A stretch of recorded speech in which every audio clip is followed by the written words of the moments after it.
చెప్పమని చెప్పను. హాయ్ అండి. మళ్ళీ హాయ్ అండినా? అది నేనే అంటారు. అందులో పాలలో ముంచి క్లాత్ని డిప్ చేసి కొంచెం పిండి ఇట్లా తెల్లగా ఉండే టవల్ కాస్త ఇలా అయిపోయింది చూడండి. మళ్ళీ చెప్పు.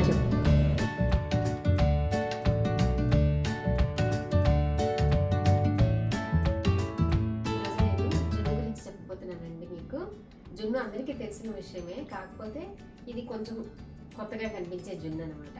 ఈ జున్ను అనేది మనకి ఇక్కడ దొరకదు కదండి. మనకి ఇండియాలో అంటే మనకి పాలు తెచ్చిస్తారు, మనం అప్పటికప్పుడు ఫ్రెష్గా చేసేసుకుంటాము.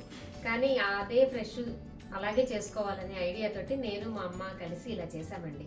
మా పిల్లలకేమో జున్ను అంటే చాలా ఇష్టం. ఇలా చేసి తీసుకొచ్చామన్నమాట. చాలా బాగుందండి. ఆ జున్నుకి ఈ జున్నుకి అసలు తేడా లేదు. ఫ్రెష్గా మనకి ఇంటి దగ్గరికి పాలు తీసుకొచ్చి తెచ్చి చేసుకునే జున్ను లాగానే ఉన్నాయి ఇవి. దీనికి చిన్న సింపుల్ ప్రాసెస్ అండి. అదేంటంటే మనకి ఇలా పల్చటి టవల్స్ ఉంటాయి కదా, ఇలాంటి టవల్స్, ఇవి వాష్ చేసిన తర్వాత ఆ పాలల్లో డిప్ చేసి ఒకసారి ఆరేసేసుకోవాలండి. ఆరేసేసుకుంటే ఆరిపోతుంది.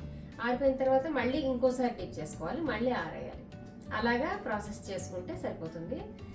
అలా కష్టంగా ఉందని అనుకునే వాళ్ళు కొన్ని చిన్న ప్లేట్ లాంటి దాంట్లో క్లాత్ పెట్టేసి పాలు పోసేసి ఉంచేస్తే సాయంత్రం కల్లా ఎండిపోతుంది. ఇది బాగా డ్రై చేసిన తర్వాత మేము పేపర్స్ లాగా కట్ చేసేసుకొని ఇలా ఫోల్డ్ చేసి తెచ్చేసుకున్నామండి. ఇది ఎక్స్ట్రా క్రీమ్ మిల్క్ అండి, చాలా చిక్కగా ఉంటాయి.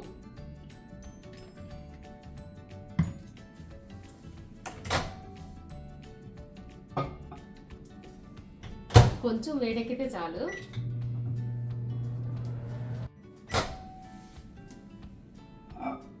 ఈ వేడెక్కిన పాలు దీంట్లో పోసేసి ఒక 5 minutes అలా వదిలేసేయండి. ఇప్పుడు మెత్తగా అయిపోయింది, సాఫ్ట్ అయిపోయిందండి ఇది. ఇప్పుడు మనం దీంట్లో ఎక్స్ట్రా పాలు పోసుకొని కొంచెం అది పిండేస్తే వచ్చేస్తుంది, లోపల ఉన్నదంతా వచ్చేస్తుంది. ఇంకొక అరకప్పు తీసుకున్నాను.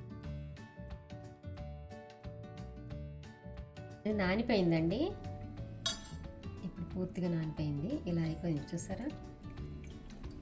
దీన్ని మనం కొంచెం ఇలా పిండేసుకోవడమే. ఇలా పిండి దీంట్లో ఇంకొంచెం పాలు పడతాయండి. బాగా ఎల్లో కలర్ వచ్చేసింది చూసారా, జున్ను పాలు కలర్ వచ్చింది చూడండి. ఇవి ఇలా పాలు పోసుకొని మిగిలినవి కూడా పిండేసి క్లీన్గా వచ్చేసింది. ఇప్పుడు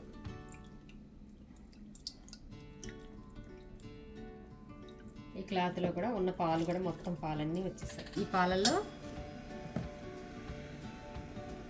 బెల్లం, ఒక 2 స్పూన్లు పంచదార, కొంచెం మిరియాల పొడి, కొంచెం యాలకుల పొడి, ఇవన్నీ వేసి కలిపేసుకోవాలి. ఇందాక నుంచి నేను కలుపుతూ ఉంటే మధ్యలో వచ్చింది కదండి, మా అమ్మాయి అండి వచ్చింది. ఎలా చేయాలి మమ్మీ జున్ను, పోయినసారి నేను చేశాను, నాకు అంత బాగా రాలేదు, ఒకసారి చెయ్యని. మమ్మీ దగ్గర నేర్చుకుంటున్నా నేను. అవును, ఇందాక పంచదార ఎందుకు వేసాం మనం? బెల్లం ఒకటే వేసి చేసుకోవచ్చు. మామూలుగా బెల్లమే వేస్తారు, కాకపోతే కొంచెం పంచదార వేస్తే ఆ టేస్ట్కి ఈ టేస్ట్కి చాలా తేడా ఉంటుందండి. జున్ను చాలా బాగుంటుంది. మీరు కూడా ఈసారి అలా చేసుకోండి. కొంచెం పంచదార వేయాలి. మొత్తం పంచదార బెల్లం అంతా కలిపిపోయింది. ఇంక ఇది తీసి దాంట్లో పెట్టేసేయాలి. స్వీట్ సరిపోయింది, పెట్టేసేయాలి. ఇప్పుడు ఏం చేయను? దాంట్లో పెట్టి మూత పెట్టుకోవాలి. దీని మీద కూడా మూత పెట్టాలి, దీని మీద పెట్టాలి, రెండు పెట్టు. లేదంటే ఆవిరి వాసన వస్తుంది. ఆవిరి వాసన వస్తుంది. మొన్న నువ్వు పెట్టావా ఇలాగా? నేను పెట్టలేదు మమ్మీ, అందుకే ఉడుకు వాసన వచ్చింది. ఇప్పుడు ఒక పావు గంట దాన్ని చూడకుండా వదిలేస్తే తర్వాత చూసుకుంటాం. ఇప్పుడు పావు గంట పైన అయిపోయిందమ్మా. మూత తీసి చూడు ఒకసారి, ఉడికిందో లేదో చెక్ చేసుకోవచ్చు. అది నీకు నేర్పించడం కోసం చెప్తున్నాను. మామూలుగా అయితే ఒక పావు గంట 20 నిమిషాల్లో అయిపోతుంది.